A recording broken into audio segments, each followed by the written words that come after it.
No Giro Ambiental desta semana, a gente vai falar da importância da destinação correta do óleo de cozinha. Segundo a Associação Brasileira das Indústrias de Óleos Vegetais, o consumo anual no Brasil é de 3 bilhões de litros. E a gente convidou a engenheira ambiental Laís Caldas, que é também coordenadora de projetos da DNBio, para falar da importância da destinação correta e dos impactos negativos para a natureza, para as tubulações de água, e a gente vai conversar um pouquinho também sobre como transformar isso numa coisa positiva.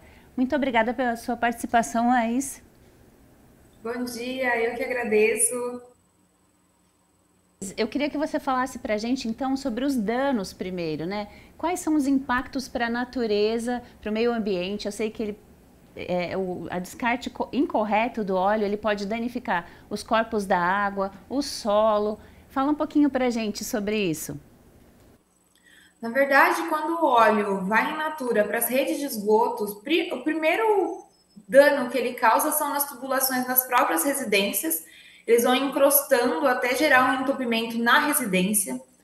Pós passado da tubulação da residência, ele é um problema nas estações de tratamento de esgoto, né, nas estações de tratamento de efluente. Por quê? Quando a estação tem que tratar a água com esse óleo, ela fica mais custosa, ele dá mais trabalho para finalizar essa tratação da água para seguir para um corpo hídrico. Se o município acaba fazendo essa liberação desse material ou acaba tendo um derramamento num corpo de água, ele vai formar uma camada em cima do rio, né? E essa camada ela impede que entre luz solar, causando mortandade de peixes e outros problemas que a gente verifica quando acontecem acidentes com derramamento de óleo. E para o solo também, ele acaba fazendo uma camada ali, impermeabilizando, dificultando a penetração da Isso. água e o escoamento, né? Também, para o solo, ele acaba sendo mais difícil de tratar do que no caso da água, porque o óleo e a água não se misturam. Já no solo, não.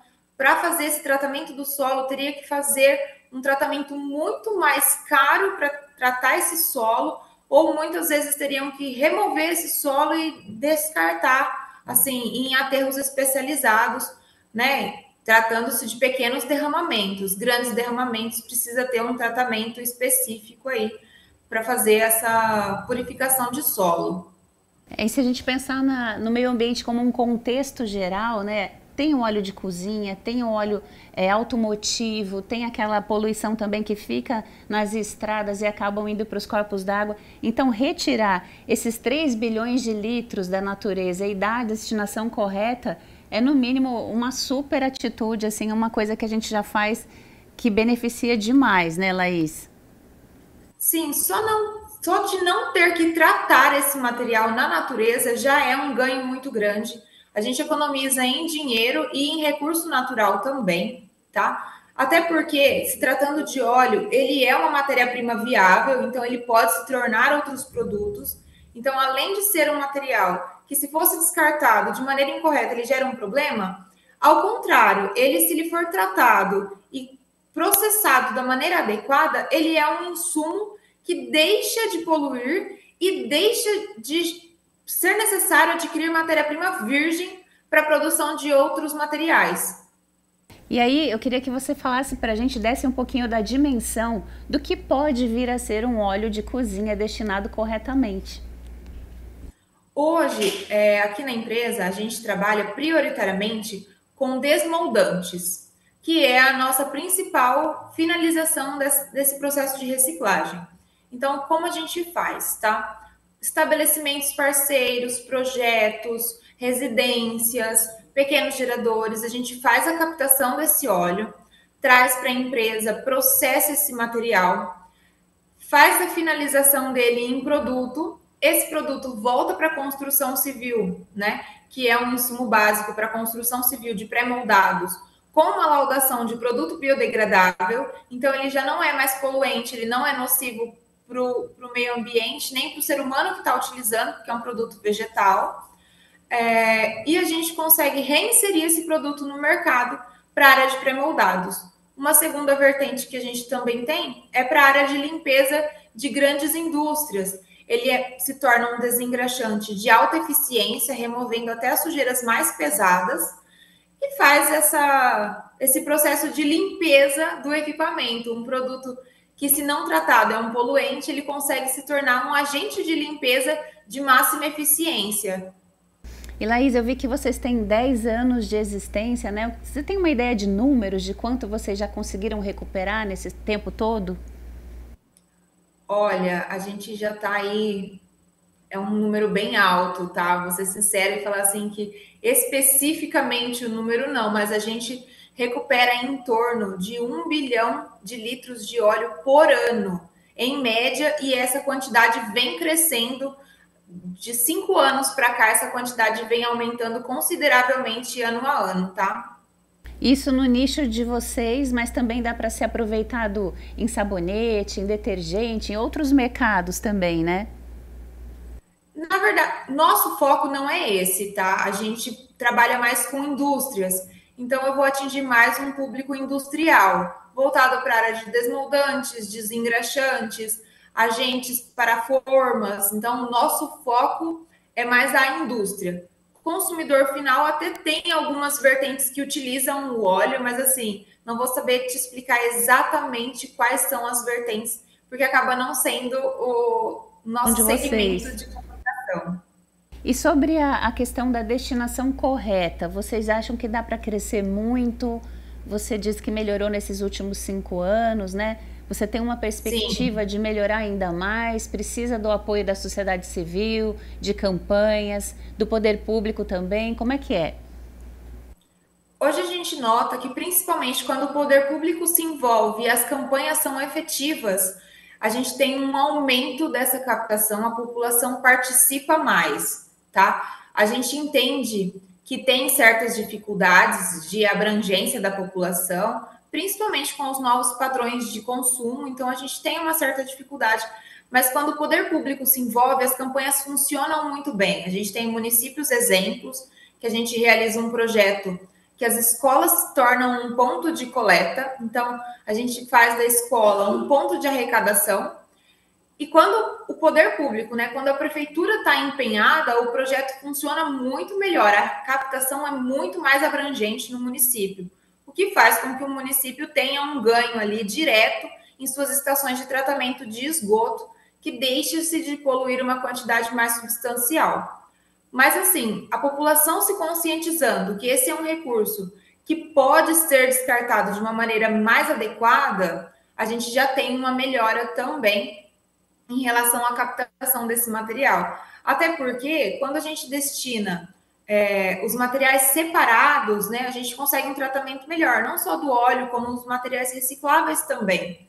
As cidades aqui próximas tem uma coleta de materiais recicláveis efetiva e, geralmente, a captação seletiva, ela também tem uma pequena vertente para o óleo, é que chega-se pouco material através da coleta seletiva, mas também é uma opção viável para o descarte da população, deixar separadinho na frente da sua residência.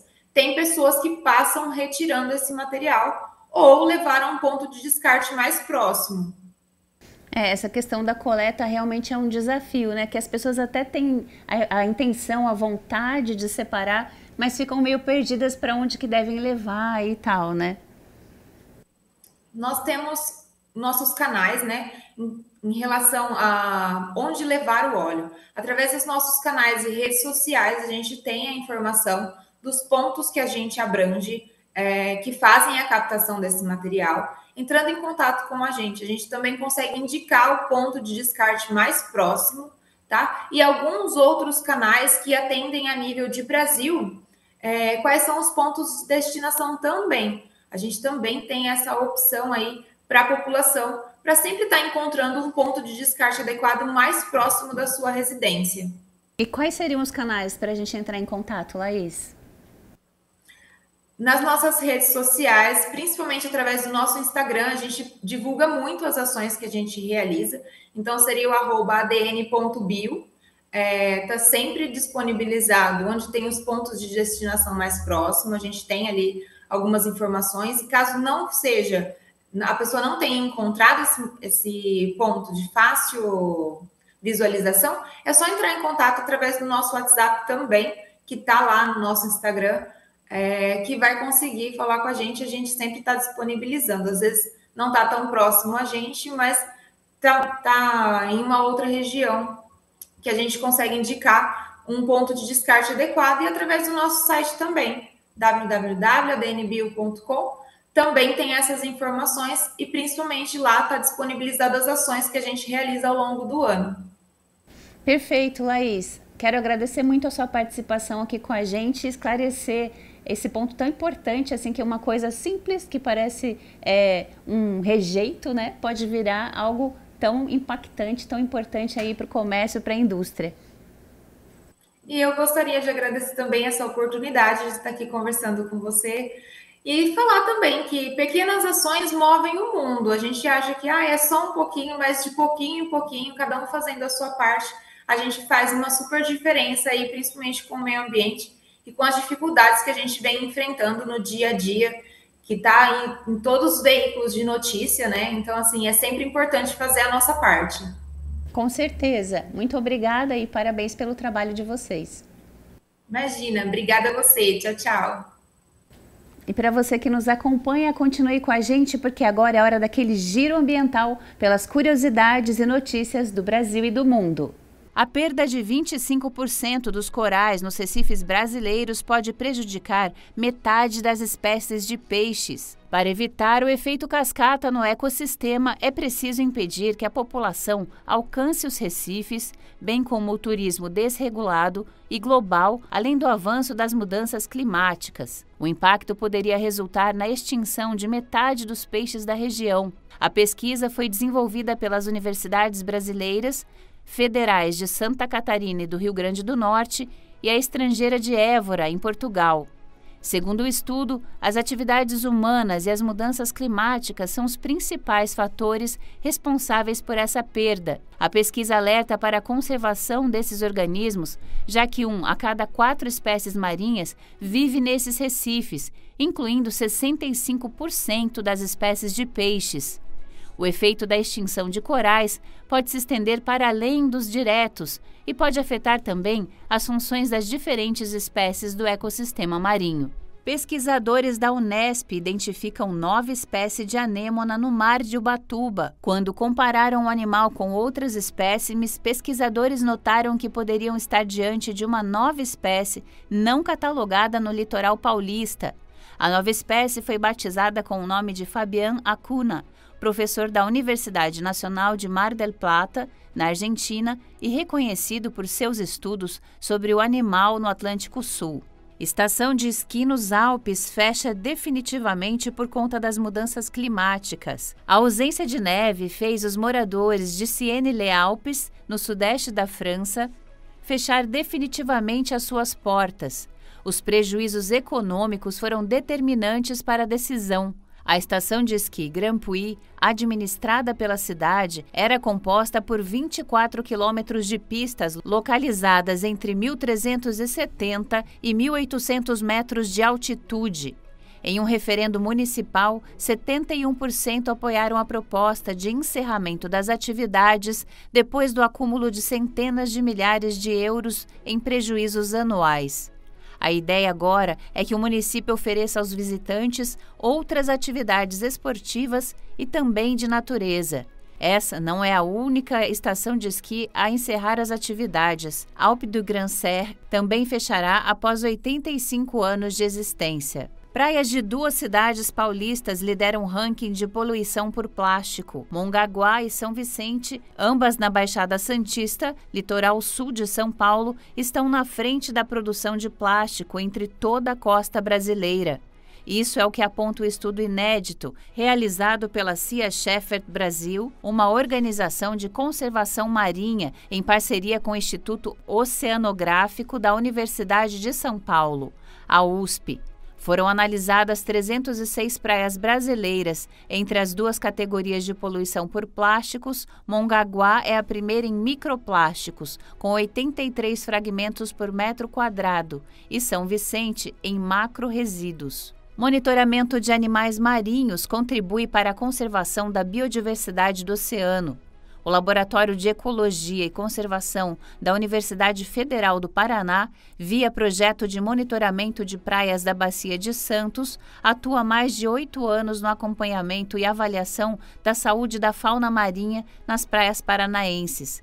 Todos os dias, as equipes técnicas percorrem o litoral do Paraná, desde as ilhas de Superagui, Peças e do Mel até Barra do Saí, para a coleta das informações ambientais e biológicas, bem como dos animais e o resgate daqueles que demandam de atendimento.